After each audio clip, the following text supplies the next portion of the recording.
kind of walk me through what happened this morning? What brought you to the ER? I woke up, put my shoes on, had breakfast, What'd you have for breakfast? just a cookie.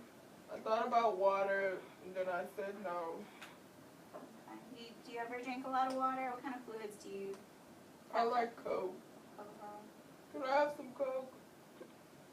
We actually cannot give you Coke. The whole reason you came in here, we did a blood test, and we're thinking that you had a hyperglycemic attack, which has to do with type 2 diabetes.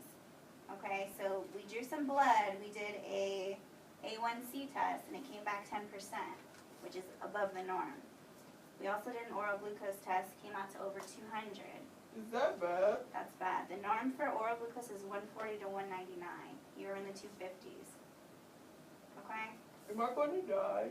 You're not going to die. We're going to teach you how to manage this, okay? Working out and everything. But I'm going to go through some other signs and symptoms to see what else you've been experiencing, okay? You just tell me if you've experienced these things. Okay. Okay?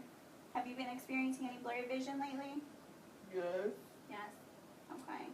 What about any cuts or bruises? Yes. I want you to look at something on my foot. Your feet? Okay. Let's check that out.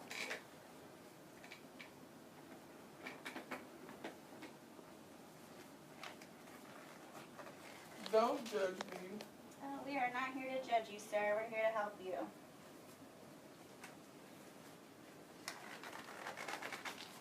Okay. Wow. Okay, so do you check out your feet a lot? Do you take care of your feet, or how long has this been bothering you? It's been bothering me for about 3 months now. Okay. Do you have any sensation? No, I can't feel that. You can't feel it? Okay, we're going to have the doctor take a look at this because it looks pretty bad. Okay. Okay. Thank you. Alright. Let's see, other signs and symptoms. Have you had any numbness or tingling in your hands and feet lately? I tingled in my feet a few times, but you can see why. Right. Okay. What about excessive hunger? I'm always hungry. You're always hungry? I love cheeseburgers. Okay. What about urination? How often would you say that you urinate throughout the day? At night, I urinate like 6 times. Like, it's too much. Do you find yourself getting up at night a lot? To the Yes. restroom? Okay. Or sometimes I just lay there. Okay. So everything I've explained to you, these are the signs and symptoms of type 2 diabetes. And like I said, we did the diagnostics, and we're pretty confident that you are experiencing type 2 diabetes. Okay? I'm going to have the doctor actually come in, and she's going to explain a little more. Type 2? Type 2. What is type 2 diabetes? All right. Type 2 diabetes is when your body does not use insulin properly. It is making it, but it's not using it the way it should. At first, it makes extra insulin to make up for the glucose and the sugars that you're ingesting in your body. Over time, it can't make it, and there's just no way that your body can make your blood levels normal. That's what happens. How did I get this? Some of the risk factors, you are over the age of 45. Okay, you are an African American male. You are considered to be overweight. Your BMI is over 40. Okay. Would you say that you have a sedentary lifestyle? You work out at all? No. Not at all? Okay. That's another risk And I factor. love to ride elevators instead of taking the stairs.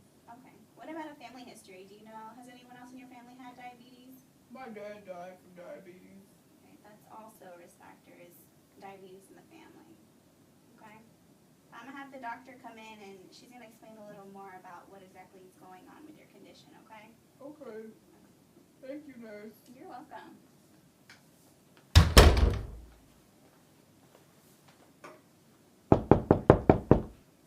Knock, knock. Hey, how are you? I'm Dr. Stevens. I'm alright. Hello, Steven. Do you remember meeting me in the ER? Yes. Okay, and like I told you in the ER, we did run some of those labs and tests on you, and we are almost positive that you do have type 2 diabetes. Okay. Did the nurse talk to you a little bit about it and what caused it and some of the signs and symptoms related to it? Yes, she did. Okay. So I'm going to talk to you a little bit about prevention and how we can prevent any further complications of your type 2 diabetes. This is the good part. Well, two of the main things is diet and exercise. Can you tell me a little bit about what kind of foods you eat on a normal basis? Cheeseburgers. I love cheeseburgers.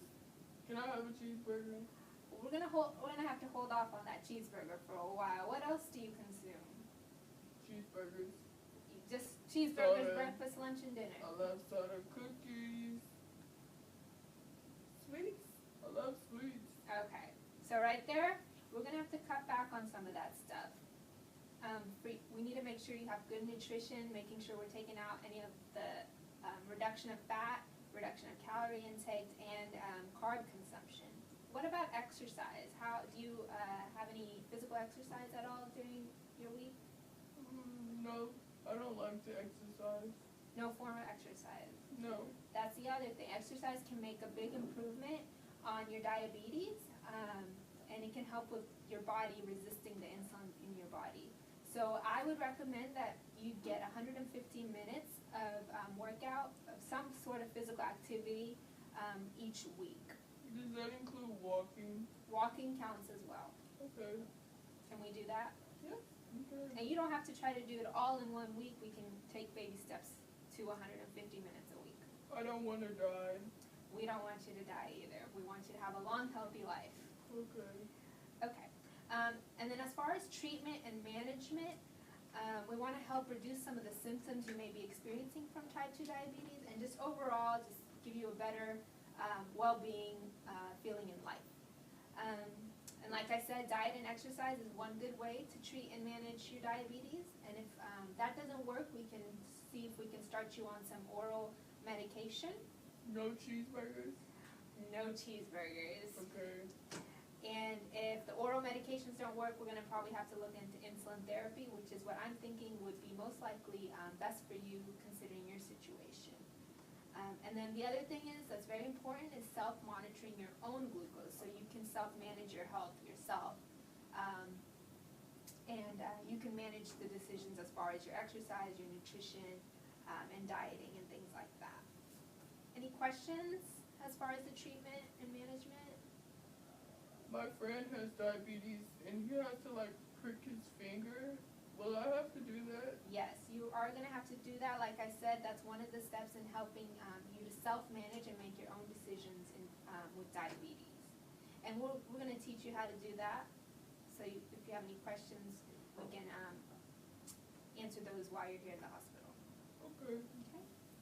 And some of the complications, diabetes is a chronic multi-system disorder, and it's going to affect different systems in your body. Some of the complications are hypoglycemia, hyperglycemia, diabetic nephropathy, which damages the vessels in your kidneys, and it's one of the main leading factors of kidney failure. And we want to avoid that. And another one is diabetic neuropathy, where you have nerve damage and you have a loss of protective sensation, which means if you hurt, say your feet, for example, you're not going to be able to feel it. Foot. Is that what happened with my foot? You hurt your foot? Yes. Well, let me look at it. Be gentle. I will be gentle. Do you remember how you hurt your foot? No, Or feeling you hurt your foot? I moved my belly one day and looked down, and there it was. Okay. Did you talk to anybody about it, or did you just think I it would? googled some stuff, Okay. and I had other stuff to do, like grade papers, and summer went by so quickly. You just never got around to it. Okay, well okay. Yeah, it looks like we have some dead tissue in here. Do you feel this? No, Okay. it hurts a little bit out. You know, don't really touch too much. Okay.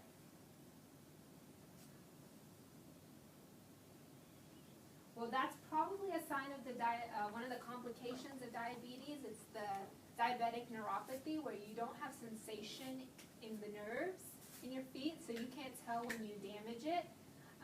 And it often leads to infection, gangrene, and if it gets really bad, where you have dead tissue, which that's what that looks like, we might have to consider amputating so it doesn't spread. Amputating? That possibly. Okay. It doesn't sound good, but as It long as doesn't. I don't lose my whole leg. That's right, and we don't want that. Hello, Mr. Gotta go to Johnson. the gym. Mr. Johnson, are you okay? No. Well, what seems to be troubling you? I'm Renee, I'm your case manager. Nice to meet you. Nice to meet you too. You seem to be a little frustrated and upset. I just gotta get my life together. Okay. Well, that's definitely possible. I know it's very disturbing to hear about so many lifestyle changes that has to be made when you find out you have diabetes. But it's a very simple process. A lot of people live with it. You think so? I know so. I don't just think it, I know it.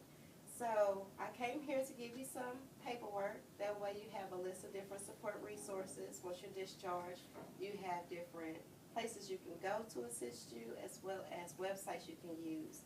One is American Diabetes Association. They actually have a place that's local, and they have a program called Living with Type II Diabetes. In this program, they teach you about meal planning, how to check your sugar, what's your normal glucose levels, as well as nutrition, ways to work out, complications, and they even have someone that you can call and talk to or text if you choose to, and be able to get that motivational support. If you want another program, there's one that has several locations throughout the city. You should see a list of that at the back of your paperwork. It's from Diabetes America, and there they have a phlebotomist. They actually will do your CBC, your blood test. They will check your A1C levels, which I think your nurse or your doctor told you about. The Yeah, but case manager? Do Renee. they do it for free? Oh, yes, most definitely. It's free. And with Diabetes America, they actually use your insurance, and they accept Medicaid as well as Medicare. Okay. Well, I have Blue Cross Blue Shield. I go to work every day. Okay. Well, they definitely should take Blue Cross Blue Shield. So give them a call. Their number is on there as well. But they'll teach you about lifestyle changes as far as eating, exercising. They even have, I think, a workout program at Diabetes America. So it's a great place to get everything you need all in one spot. And one of my patients even got their own glucometer to check your blood glucose. They gave them one for free and showed them how to use it. That's good. Okay? Do you have any questions when it comes to meal planning or like what to eat? I need support. I live alone. I work. I do everything by myself. These resources seem to be good. Definitely. Is there anyone who can help me with my diet? They'll give you an idea of different foods you can eat to get that kind of taste, but still have a diabetic diet. And then one of my favorites is actually Diabetic Gourmet. They teach you how to go out to eat and still eat on a diabetic diet. So life isn't over. You can still have some great tasting food. I see light at the end of the tunnel. I'm so glad. Was My I helpful?